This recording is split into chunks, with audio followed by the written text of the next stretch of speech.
You must understand the weaponization of apathy. True, strategic apathy is not the state of being a mindless zombie.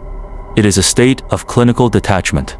It is the sophisticated power of the void. When you genuinely withdraw your emotional investment from an outcome, you break the predatory lever. You dissolve the very strings that they are frantically trying to pull.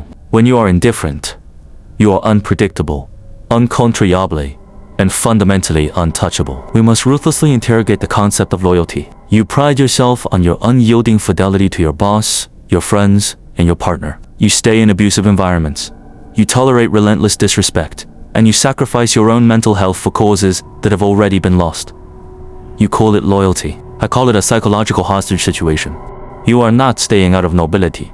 You are staying because you are paralyzed by the fear of abandonment and the anxiety of the unknown, and they know it. Narcissists, manipulators, and the engineers of compliance rely entirely on your inability to sever attachments. They understand that you will always prefer a familiar tyranny over an unfamiliar freedom. This makes you entirely predictable on their chessboard. They can subtly insult you, betray your trust in small increments, and systematically ignore your needs because they have calculated that you are too emotionally dependent to ever actually leave the table. The true operators of this world operate within a framework of absolute detachment.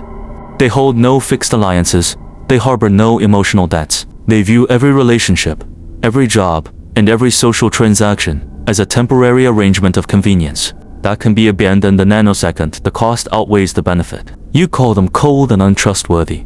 But tell me honestly, when was the last time one of them got used?